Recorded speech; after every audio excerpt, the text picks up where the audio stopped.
plans he laid out in his State of the Union. The president saying last night that he is more optimistic than ever about the future of America. But I realize that for every success story, there are other stories of men and women who wake up with the anguish of not knowing where their next paycheck will come from, who send out resumes week after week and hear nothing in response. That is why jobs must be our #1 focus in 2010, and that's why I'm calling for a new jobs bill tonight. Joining us now with their reaction to the president's speech are Republican Congressman Bilbray of California and Democratic Congressman Dennis Kucinich of Ohio. Gentlemen, thank you for appearing with us today. Congressman Kucinich, first and foremost, jobs, jobs, and more jobs. What do you think about a new jobs bill? Absolutely essential. The private sector isn't investing in jobs. The government has to invest in jobs, and that means to rebuild our infrastructure, a transition to a green economy, invest in education. That will be a strong return on investment when we do make those investments. So I'm glad the president is focusing on jobs. That is the #1 issue in America, with 15 million people unemployed and another 12 million underemployed. We've got to get America back to work. Well, Congressman Bilbray, a lot of us have found it tough to quantify how many jobs have been saved or created. The numbers have been a little fuzzy recently, as you know. But at the same time, a lot of the jobs that may be going to those green jobs that Mr. Kucinich is speaking about here, what about the job losses that could potentially be hitting the financial industry and other industries that are going to be more heavily taxed and pushed down as you try and create more of a green economy? Well, the fact is the jobs aren't coming out as if they predicted, and Washington trying to pick winners and losers of who's going to get the jobs just doesn't work out. I'll tell you one thing is, I think that I was just talking to Governor Schwarzenegger. One thing government can do to create jobs is look at our own regulations, our own procedures. Government needs to reform itself to make it possible.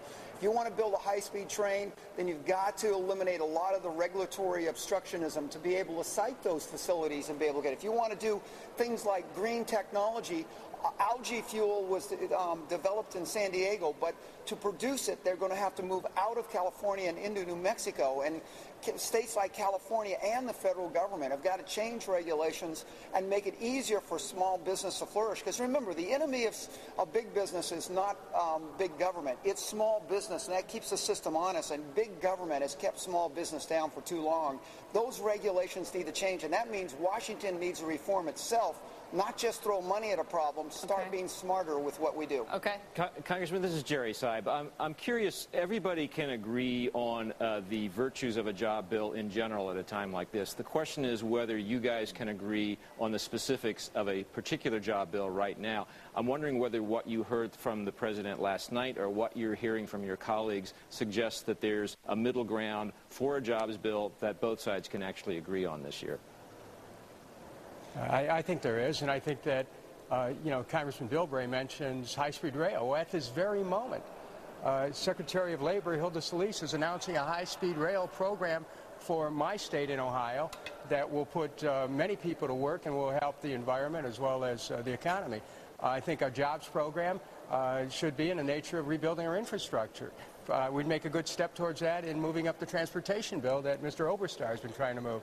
I mean, there are things that we know we have to do. And again, the numbers are staggering. You have over 10% of the people in this country are out of work. Well, we cannot let that continue. The problem is we're quick to be able to say we'll spend taxpayers' money on high-speed rail, but are we willing to say, look, if you're building high-speed rail on existing rail right-of-way, we're going to exempt it from all the regulatory oversight because it's been there for 100 years. It's not going to change, but we're not brave enough to change our regulations, but we've got to be a little more focused and a little more diligent about what are the obstructions that exist that we're causing in government to allow the process to work. And that's one thing we don't do well in Washington. We don't reform ourselves. Well, the process we is ask working. Everybody else to change. The process is working right now, Congressman. Stand by, because we're getting some breaking news out of the Senate, and I want to get your reaction to this right now.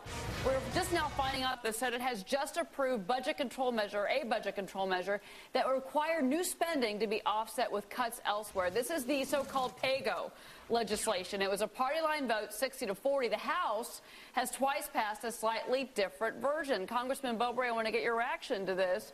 And what do you think of the PAYGO measure? Does this help us go in the right direction? Well, it does, as long as you don't use tax increases or perceive tax cuts as being something as a spending package. It's a whole lot different from us forcing people to pay taxes and then redistributing the wealth that it does to leave money in people's pockets. And that, I think, has always been. Back in the 90s, we were able to balance the budget, make the tough decisions, and it was more by controlling spending than trying to raise more revenues through taxation. And I think if we get back on that and understand that this is the taxpayers' money, this is the American people's money, it's not Washington's, and we've got to treat it as if it's their money, not ours. And I think that's the one big gap we've had recently with so-called pay-go, is that we treat tax cuts as if it's a spending bill, when in fact it's not. It's leaving the money with the people whose money it really has always been. Congressman Kucinich, you've oh, go ahead. I'm sorry, sir. Respond. Unless, of course, tax cuts are used to accelerate wealth to the top, as they were used under the Bush administration. You're leading me to my next question for you, Mr. Kucinich. Well, wait a minute. I'm not right done, though. I want to respond to Mr. Bilbray. The fact of the matter is, you can talk about cutting discretionary spending, but how about putting the Pentagon on pay-go? 50% of discretionary spending is done by the Pentagon. Tremendous waste of money. How about putting wars on pay-go? When you talk about education, pay-go, healthcare, pay-go. This whole thing is the wrong direction. We've got to talk about putting America back to work and helping to stimulate business, prime the pump of the economy, and the private sector isn't doing it. Governments, the banks are parking their money or they're investing in trading, and it has nothing to do with the economy of Main Street, and that's what we've got to change. Well, you're leading me to the question for you, which is that you proposed legislation. You actually proposed a 75% bonus tax on banker pay. I mean, do you not hear the concern, though, that perhaps major American banks would then move operations overseas, at least in some way? Yeah, right, because sure. That's a possibility. Sure they will. I've heard it talked about here in New York, Congressman Kucinich, and they threatened to pull operations out of London for the same exact reason. We're going to lose our country if the country